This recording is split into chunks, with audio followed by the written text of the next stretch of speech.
This lesson is on post-grafting care. Specifically, you've grafted your tree about 3 to 5, 6 weeks ago, and it's time to unveil the graft and to basically nurse that graft to success. That's what we're going to do in this lesson.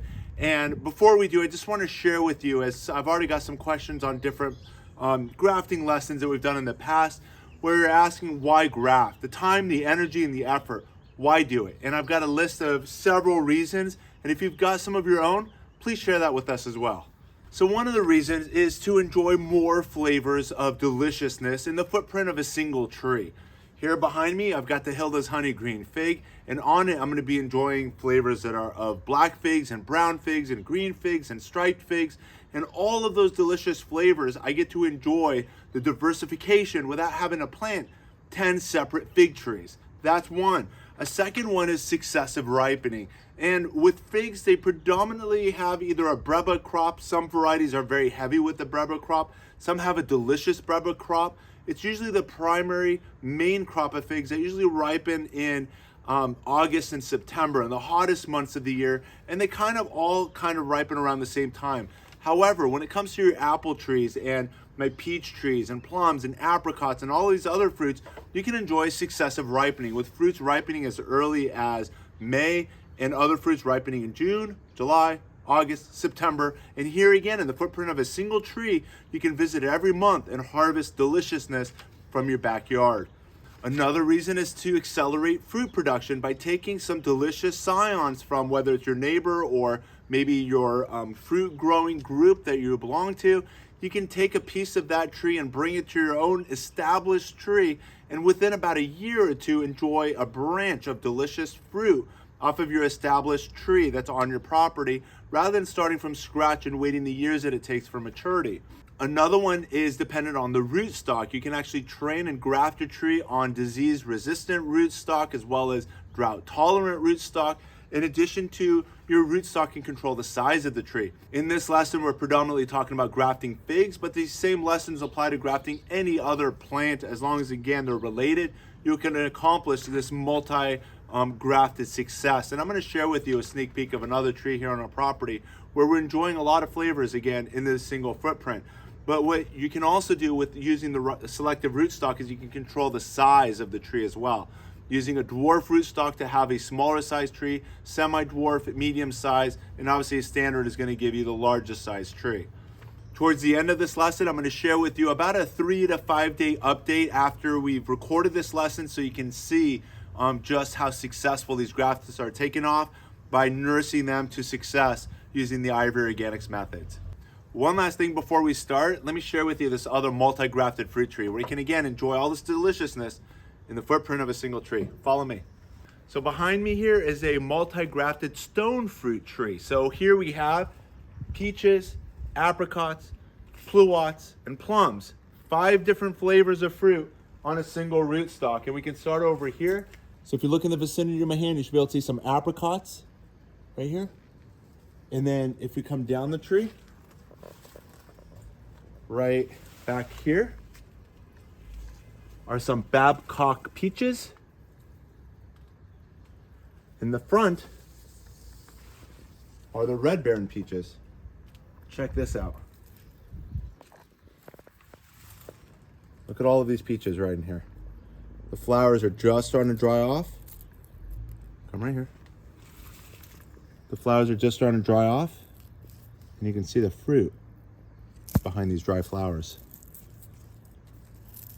How cool is this? And down below here, we've even got some plums. And check out the size difference on this one. So again, they're all blooming at different times, they're all ripening at different times, and this is where you're accomplishing successive ripening, where we're gonna get to harvest fruit at different months throughout the year in the footprint of a single tree. The varieties we've grafted on were influenced by the Fig Hunter in Northern California, David and Priscilla Burke, as well as Paul Talley, the California rare fruit growers, in addition to Daniel Chen. And these are the varieties that we put in here. This one over here is known as the Fig Hunter variety number 270. This one over here is the Tia Penya. This one here is the Martinenca Rimada. Over here is the Cardenelle, Monstrueuse, de la Senyora. We've also grafted on the Tiger Panache just to have the contrast with the Martinenca Rimada. Again, both of them being a tiger variety fig, but just in different colors. The tiger is a green fig with white stripes, whereas the Martinenca Rimada starts off as a green fig with white stripes that ripens into having some purple and red characteristics as well. So what caught my attention this morning, and the reason I want to share with you guys, is these bandages are starting to come to life. And let me share with you over here, if you come in a little closer, you'll see that the Scions are now starting to push out some green tips, as you can see, that are coming through these wrapped up bandages. Most grafts you're probably familiar with. For those that have done grafting, simply use parafilm. But the number one reason most grafts fail is because the Scions will dry out. So what I've been doing for the last 20 to 30 years to overcome the risk of desiccation to the grafts is I would dampen slightly a paper towel that I would then wrap and then secure the moisture around the grafting wound for a few weeks, and just checking on it periodically, because there is risk when you apply this method of rot happening to the paper towel due to the excessive moisture as well. So you got to kind of monitor it kind of as you would a bandage on your own body, that you are going to occasionally want to redress the area. And we're going to address that probably if there's going to be some grafts that haven't quite taken yet, that we're going to clean up and redress. So let's take a look at what's going on in here. This variety again is the Tiger Panache, and let's open this up. And here we go. So the mildew and the rot I was talking about, if you come in a little closer, you can see the paper towel starting to have some mildew and mold happening upon it. Again, it's been several weeks that it's been wrapped in this condition. It's a good idea about every 2 to 3 weeks to replace the bandage. For me, it's been close to like 3 to 4 weeks, and you can see what's happening here. Look at the life that's pushing out.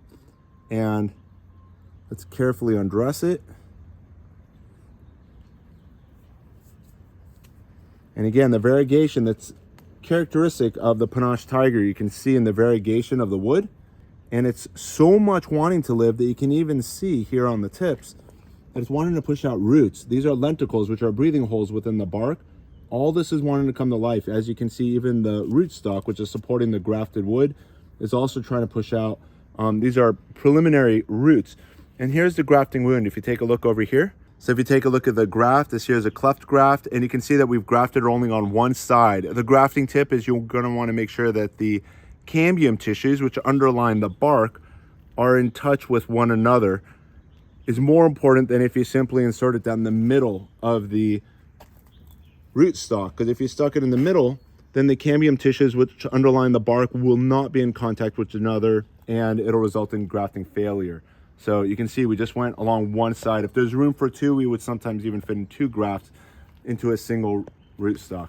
And now that we've seen some grafting success, it's important to remove the sucker growth. This is from the rootstock down below. We've grafted this particular variety on the Hilda's honey green fig. And you're gonna wanna remove the sucker growth, because we wanna encourage all of this branch to support the grafting wound, which supports the Tiger Panache flavor and variety of fig. And let's do the next unveiling here.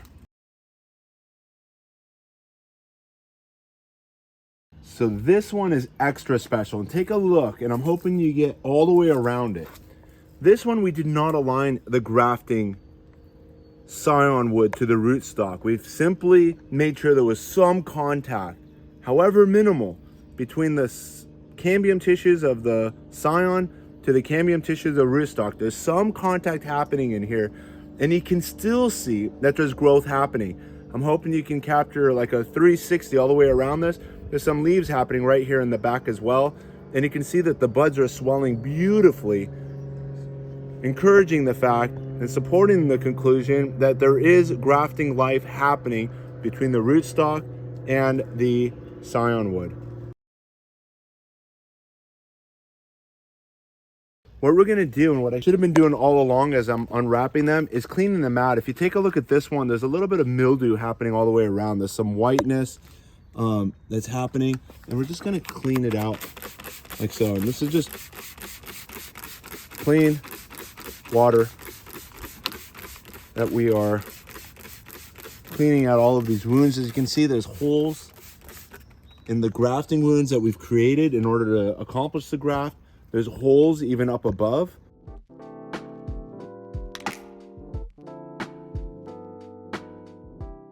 So until I decide what to do with these open grafts, I've been simply just keeping them protected with a paper towel that's secured in place, and I've been just keeping them hydrated as we continue the unveiling of these grafts.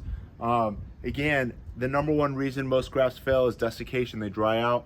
Some of these, the vascular tissues may not have healed that much, and that drying out that can happen on that Scion wood could be enough in just these next couple of hours to kill all of the efforts that we've accomplished over the last few weeks.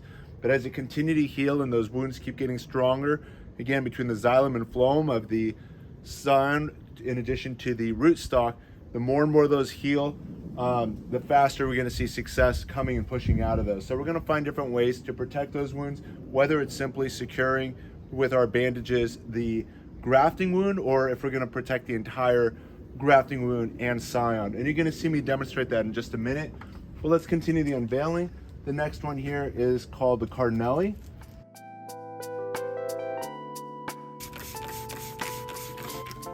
Once you've accomplished grafting success, it's important to protect those grafting wounds with Ivory Organic 3-in-1 Plant Guard. It'll protect your plants from damaging summer sunburn and insects and rodents. Specifically in this example, we're protecting the grafting site from damaging pests such as beetles and termites, in addition to keeping disease from entering these exposed grafting sites. Some people use the Ivory Organic 3-in-1 Plant Guard at the time of grafting.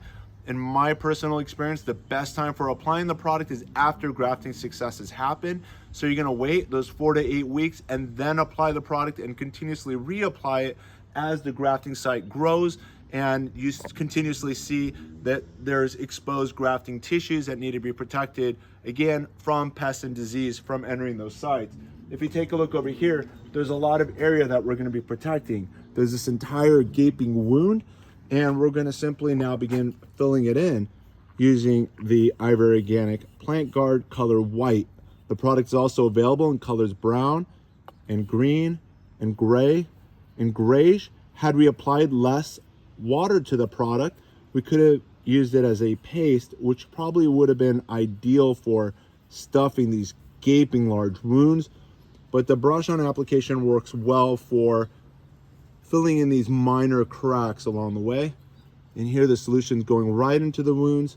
We can go right up to Scion wood as well and cool off the bark, so we're not dealing with first, second to 3-degree sunburn damage. If you get the product on the buds, no problem as well, as the plant will grow right through the product. Ivory Organic, unlike latex and tar-based products, dries on porous.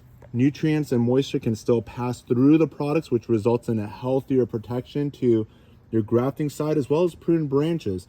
Figs in particular have a very soft pith, and this product goes perfectly into those wounds and offers lasting protection. Again, compared to latex and tar-based products that dry on water impermeable, resulting in rotting those coated surfaces. So if you go back about a year ago, you can see we pruned over here. The center of the wood is hollow. If you take a look here, the year before that, you can see that gaping hole that we are now going to fill in using the Ivory Organic 3-in-1 Plant Guard. And again, dries on, allowing the exchange of moisture and nutrients while protecting those areas from pest and disease. And let's go up to the next prune wound and seal that too. And that's going to result in a healthier exposed area that the plant will easily heal over, and again, without resulting in rot and mildew to these coated surfaces had it been a water impermeable product. If you've got a grafting wound, you're still not confident 100% that it has yet taken, what you can do to help continuously baby and nurse to success is you can simply go with your paper towel and wrap the grafting wound like so. And instead of wrapping the grafting wound and the Scion, even though we've wrapped it up a little bit, we're gonna leave the tip exposed to continue growing. We're gonna add some moisture. And then we're gonna secure the moisture with the same plastic bags that we've been using before. And we're simply gonna wrap it like so. And if it's not a perfect seal, no big deal. You can add some moisture from the top. It can dry out from the bottom.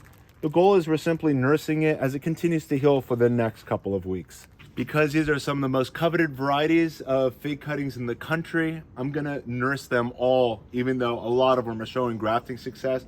I'm just gonna wait till they continuously push growth for another week or two, and then I'll begin painting each of these as we've just demonstrated over here with the Ivory Organic 3-in-1 plant guard. So on this one here, I'm going to be adding some Ivory Organics to kind of seal that space in between the two. So I'm just gonna try to drip this liquid. Again, if it was a paste, that would be a little harder. So we're just dripping the solution to kind of fill in that gap between these two Scions and try to get it to drip into all of those areas that are exposed to keep, again, pests and disease out. I'm gonna kind of do a combination with this one where we're gonna seal it with Ivory Organics, as well as I'm gonna nurse it as well with the damp paper towel method. We're simply gonna take some of this paste, check that out, and we can seal it like so. That's gonna be your thickest application for any gaping wounds that you've got on your tree. And again, this was another graft we did about 4 weeks ago. There was no growth at all. You can see all of the sucker growth that's pushing out. This sapling was about 3 to 4 feet tall. You can see that we pruned it back in order to accomplish this cleft graft. And you can see that the rootstock is clearly happy in its home. And hopefully the graft hook with all of this vigor that's being expressed below it. Grafting success. Look at all of those leaves. And here. I'm just gonna rotate this around. And take a look here. This is the healing that's happening between the rootstock and the Scion. This is coming from the rootstock, so we're gonna remove the sucker growth right over here, carefully. And we'll continue pruning the sucker growth off, and off, and off, and off. Because again, the goal is we want all of the nutrients and resources to go to support the grafted wood over here. And what we'll do now is continue to nurse this graft with the damp paper towel method. But before I do again, we're gonna clean the grafting site by just basically spraying some clean water into there and rinsing this entire side off. Let's get the back side as well. So I'm basically gonna allow all of these buds to remain exposed so growth can continue without any hindrance caused by this wrap.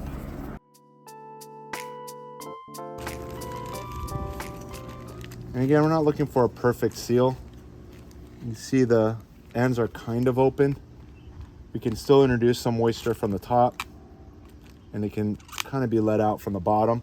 But I'll try my best to seal it somewhat and add some pressure so it kind of locks in most of the moisture.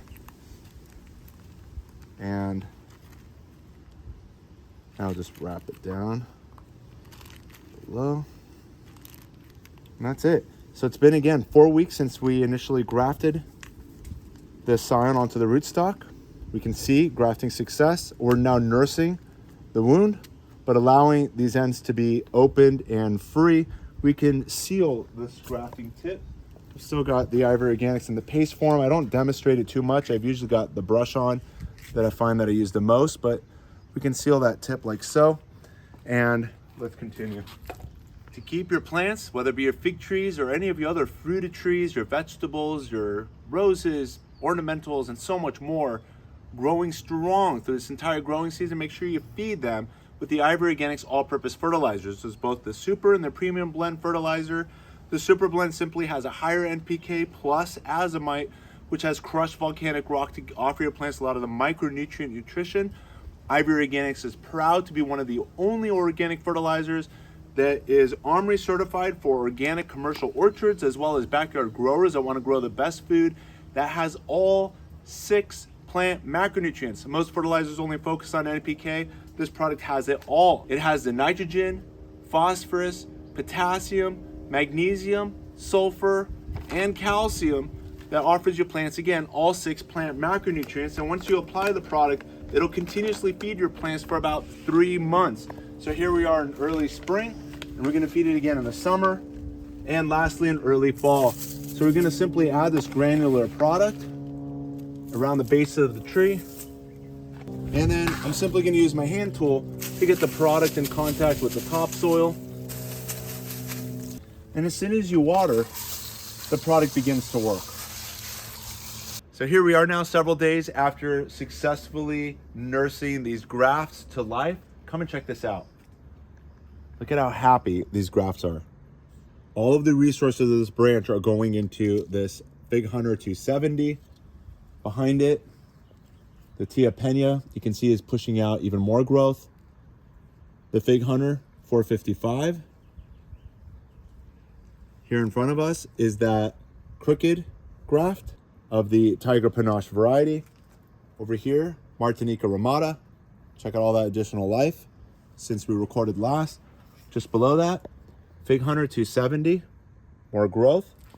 Down here, the Cardenelle, starting to pop a little bit more green. This one over here, De La Senyora, still green. And again, we saw that fig before. Below that, the Monstrueuse, a little more life. Over here, the Tiger Panache that is also inserted at a crooked angle with minimal contact, still grafting success. And again, another Tiger Panache, very happily grown here. And just behind it again is the Hilda's honey green fig. And just check out, this here is the Breba crop that's pushing out figs over here and figs over there.